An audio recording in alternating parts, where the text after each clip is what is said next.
Assalamualaikum warahmatullahi wabarakatuh. Mari kita mulai pelajaran hari ini dengan membaca basmalah. Bismillahirrahmanirrahim. Hari ini kita belajar tematik.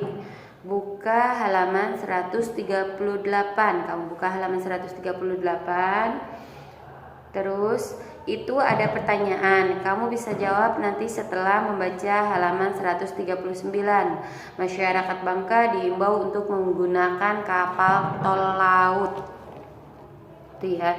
Di sini ada cerita kantor Kesyahbandaran dan Otoritas Pelabuhan KSOP Pangkal Balam Provinsi Kepulauan Bangka Belitung mengimbau masyarakat Pulau Bangka yang akan mengirim barang untuk menggunakan jasa angkutan kapal tol laut karena tarifnya lebih murah.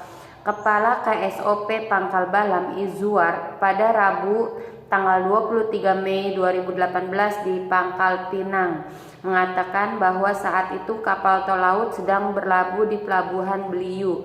Beliau menyayangkan apabila masyarakat sampai tidak memanfaatkan jasa angkutan kapal bersubsidi dengan tarif murah tersebut. Kebetulan saat itu muatan kapal tol laut masih kosong karena belum ada barang yang akan diangkut keluar daerah. Beliau berharap bahwa masyarakat dapat memanfaatkan keberadaan kapal kapal barang tersebut guna menghemat biaya pengiriman.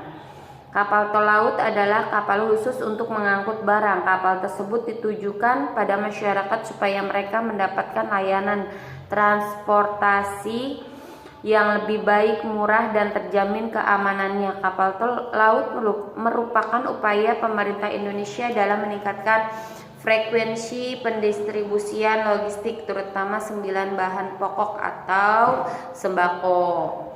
Tujuannya supaya harga sembako di daerah luar Jawa dapat turun. Selanjutnya kamu bisa buka halaman 140. Di situ ada pertanyaan siapa ini si Kepala KSOP Pangkal Balam Izzuar ya. Di mana? Di Pangkal Balam. Bagaimana masyarakat harus memanfaatkan jasa angkutan kapal bersubsidi gitu. Mengapa? Karena tarifnya lebih murah dan guna menghemat biaya pengiriman. Kapan? Pada tanggal 23 Mei 2018. Apa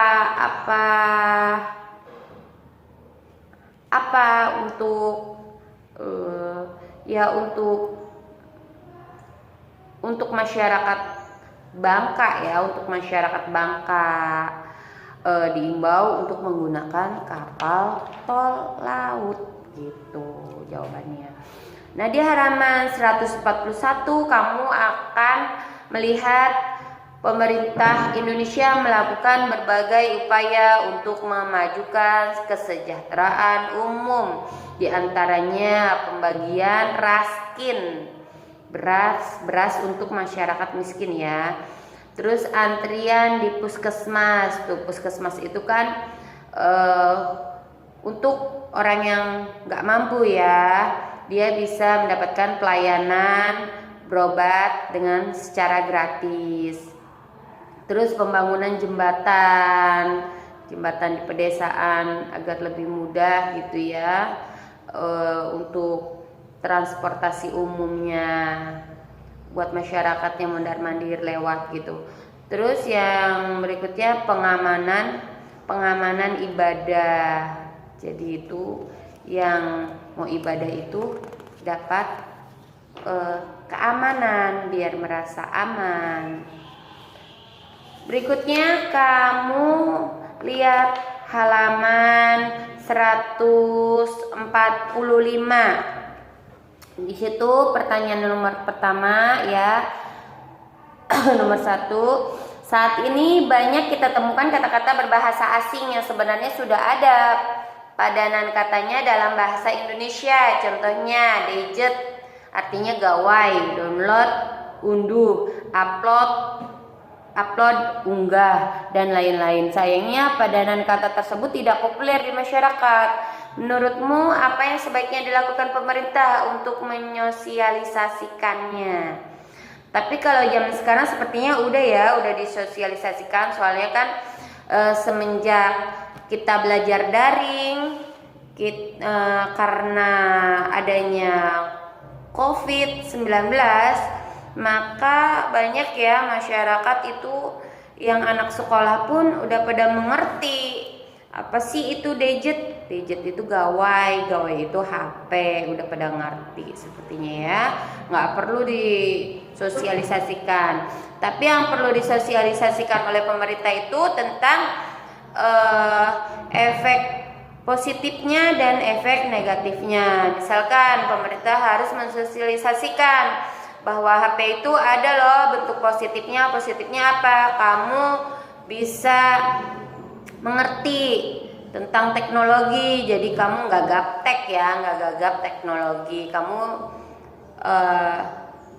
tahu itu bagaimana cara memakai HP. Nah, dampak negatifnya juga harus disosialisasikan bahwa memainkan HP itu nggak boleh terlalu lama, karena dia nanti dapat menimbulkan radiasi, bisa merusak mata, merusak otak gitu ya. Jadi kalian itu boleh pakai HP, tapi hanya seperlunya saja untuk belajar atau bermain games itu. Misalkan bermain game paling lama 1 jam, nggak boleh sampai seharian full atau sampai nggak ada waktu untuk istirahat, itu nggak boleh ya. Itu namanya berlebihan. Kalau berlebihan itu nanti yang ada malah penyakit yang datang. Mata kamu lelah, otak kamu lelah, capek, bisa sakit nantinya ya, gitu. Yang nomor 2, apa yang kamu ketahui tentang buket dan poster? Tuh, sebutkan persamaan dan perbedaannya. Kalau buket itu kan kemarin kita udah jelaskan ya, buket itu semacam buku kecil. Nah, terus kalau misalnya buku kecil tuh ada selembaran-selembarannya, dia juga paling banyak kurang dari 20 halaman. Sedangkan poster, kalau poster itu berbentuk pemberitahuan yang hanya 1 lembar, tapi ukuran besar. Itu kalau poster. Nomor 3, sebutkan bagian pohon kelapa yang dapat dimanfaatkan sebagai bahan bangunan, bahan pangan, bahan baku industri. Yang pertama, bahan bangunan. Apanya pohon kelapa sebagai bahan bangunan? Itu ya, daun kelapa. Daun kelapa itu bisa untuk atap rumah pada zaman dahulu ya. Atap rumah itu bisa dari daun kelapa, dijadiin itu genting ya. Terus bahan pangan. Bahan pangan apanya? Air kelapanya. Terus kelapanya itu bisa dirubah menjadi santan, bisa buat kue, bisa buat masak sayur. Terus bahan baku industri. Bahan baku industrinya dari apanya? Ya dari kelapanya. Bisa dijadikan minyak kelapa sawit ya, untuk bahan baku industri itu. Dan nomor 4, pernahkah kamu melihat ikan sapu-sapu yang mulutnya selalu menempel di kaca akuarium? Tentu pernah ya.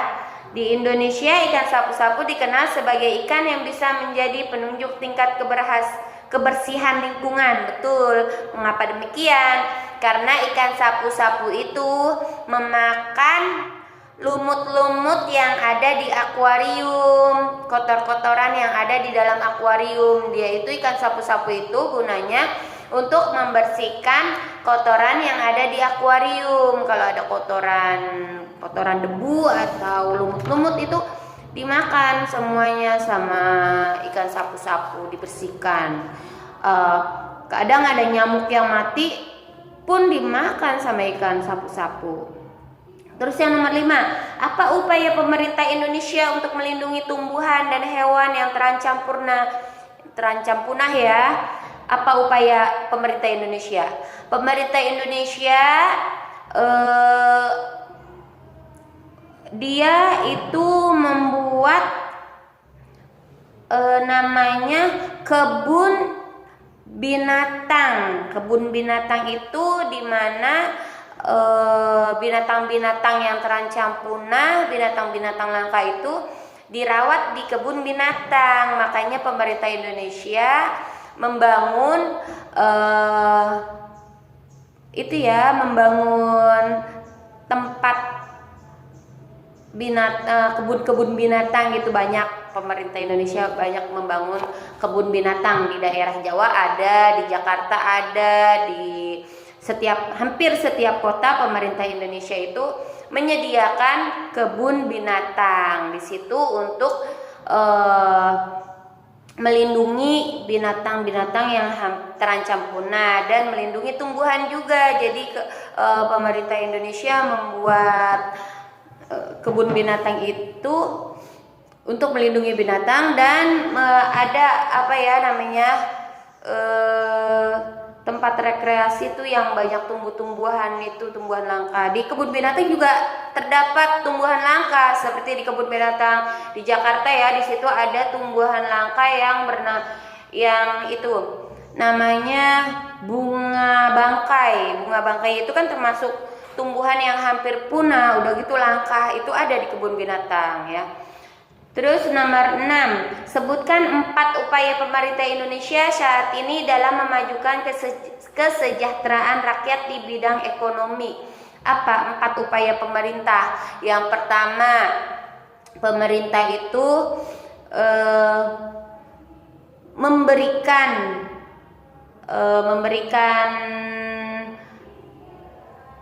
tempat pekerjaan.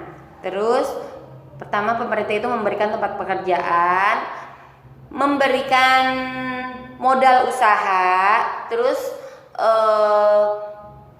memberikan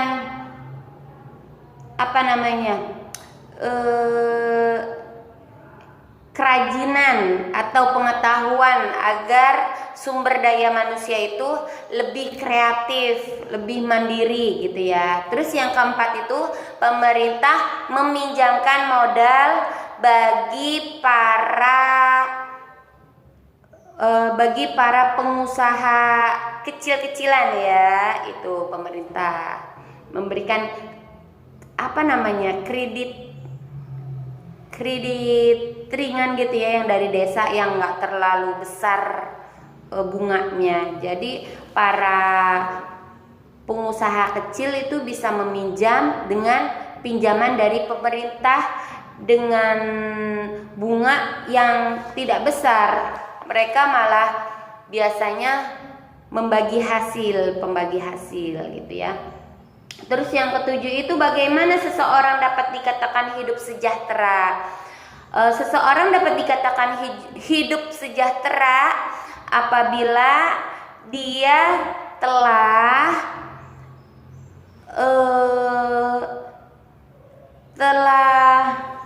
bisa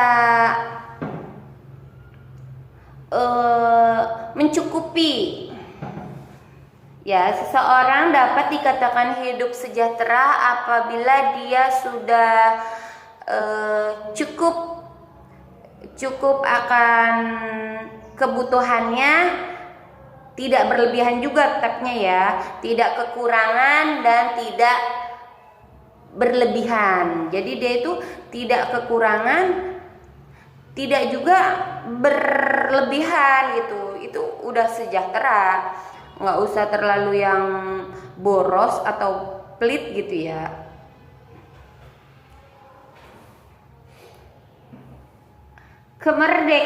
Lanjutnya ya, nomor 8. Kemerdekaan membuat rakyat bebas beribadah sesuai keyakinannya.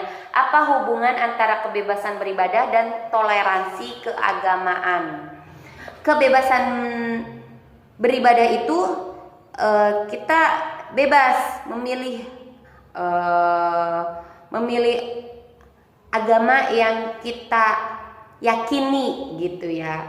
Sedangkan toleransi keagamaan itu toleransi beragama, toleransi